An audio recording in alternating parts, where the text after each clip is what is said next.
This is Guns, Knives, and Watches, and anybody who's watched my channel for very long knows I use a couple different brands of weapons to carry, and one of them is H&K. Of course, I carry Glocks, carry Wilson Combat,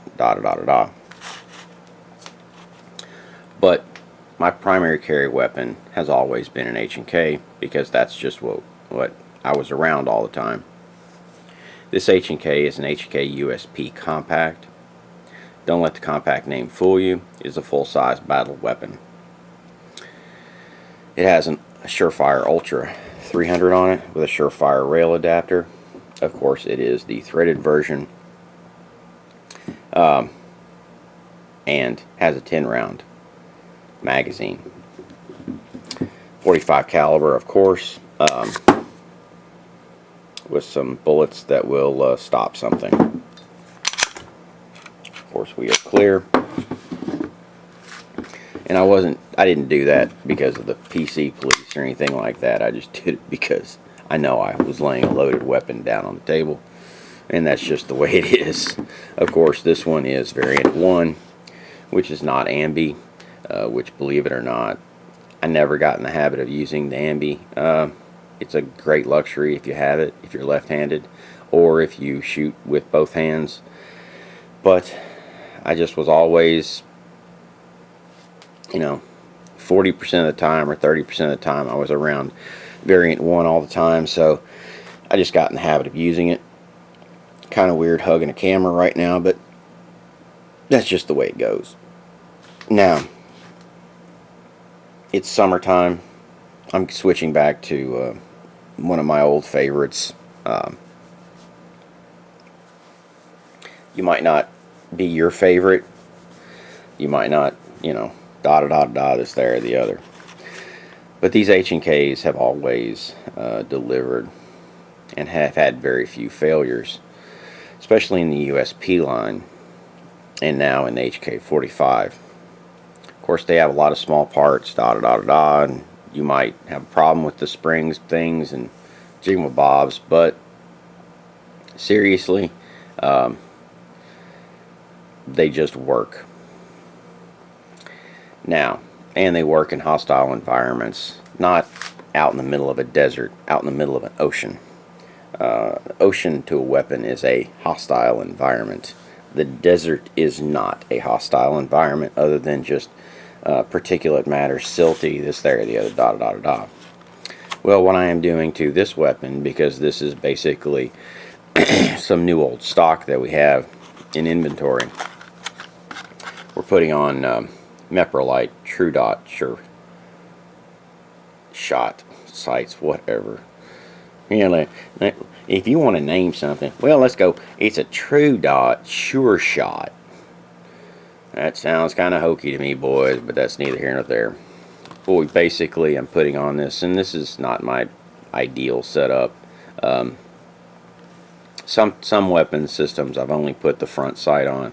Some weapon systems I've gone with a green front and orange rear, just so that you can't get those lost. But in this case, I'm actually installing both of them, just in case the battery, batteries do die, and this, there, the other. Now, I decided to go with just the standard height USP compact sights, and those are the ML 11517. But anyway,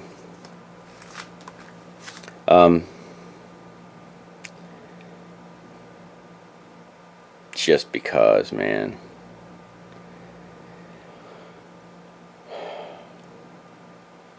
the front, I fucked that up. The light on the front of this weapon gives so much backwash. That's one of the things you have to watch out about these super bright lights, 500 lumens, whatever the hell they are. They are very, very, very, very bright. A light colored wall or a white wall at night in an urban environment, you'll get a lot of backwash, and that will actually you can actually blind yourself instead of your adversary. So be very careful of that. That's why night sights, even though you have lights, even though you know your batteries are good, even though this, that, or the other, you need that redundancy in any system, especially one in which you're relying on very heavily. Of course, 10 rounds of 45 isn't an ideal setup, but it is a very good setup for the size. And I really, I know people have suggested that I go to a more compact, smaller weapons, this, that, or the other, that are lighter. These are what I've always been around. These are what I've always carried. These are what I've always done. And they're what I have holsters made for. And it's just, in a stressful situation, you're going to, basically, your training is going to go down to its, you know, lowest common denominator. You will fail. It is just the way it is. It's not a perfect situation. Your motor skills are going to be very primitive, basically, and you'll revert back to a lot of different things when that fight and flight response basically kicks in. And I can get into a lot of science and a lot of rigmarole and a lot of bullshit, but I'm just trying to keep it simple. And really, that's the whole gist of it. Once the adrenaline kicks in, once this, that, or the other, da da da da da. Another thing, people sit there and say that situations, you'll hear some people sit there and say situations slow down. Some people say situations speed up when under stress. In reality, if you're in a stressful situation and things start to seem like they are running super fast at you, that means you didn't train enough.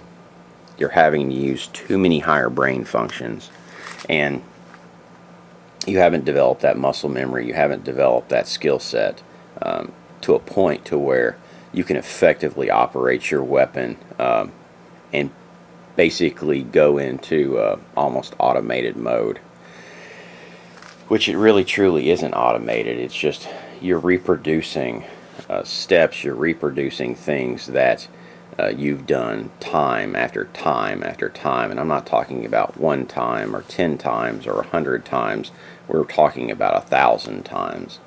And for you to be into that situation, you really have to have had done it thousands of times to really nail it. Because it's only then that your mind can leave some of the gross motor skills, some of the things, to the lower brain functions, and let your higher brain functions deal with adapting to your environment, the ever-changing environment of combat, the ever-changing environment of any situation, and actually get to work and do what you're there to do. If you know, you're in a situation and it seems to just go fast. Things are coming at you faster than you can deal with, faster than this, there, or the other, faster, da da da da, and you live through it. Then what you need to do is train. This is Guns, Knives, and Watches, and this is the Meprolight Tru-Dot Sure Shot sights that are going on this system. And this system may not be the system for you. This system is you know, I know it's old, I know it's more antiquated, I know it's this, that, or the other, but it's a system that I have developed the muscle memory to use, so it is the system that I will carry. Are there lighter systems? Are there better systems? Are there this, that, or the other? Yeah, but this system works for me, and it works for me very well, and it just feels like an old friend in your hand. And that is what you have to basically do. You have to get that weapon system, and how does it feel? If it feels correctly, then that's what it is. That's why they make so many different guns. That's why there's so much stuff out there. Is the angle different than the Glock? Yeah.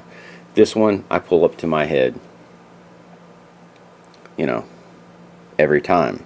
Is the grip big? Yeah, the grip's very large.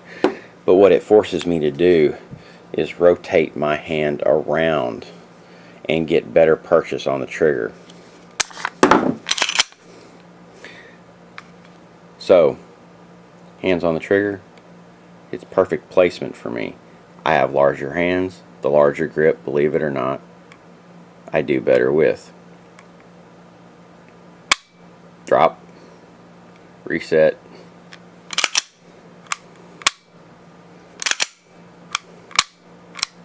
It's just the way it is. Anyway, this is Guns, Knives, and Watches, and I'll get off my soapbox. And I get back to making crazy videos again, because this boring shit's really... it might be informative, but goddamn, it's just not any fun. Anyway, and if you don't like my videos, rate them down. If you like them, rate them up. And I'm going to keep making videos that push you. This is Guns, Knives, and Watches. Have a good one.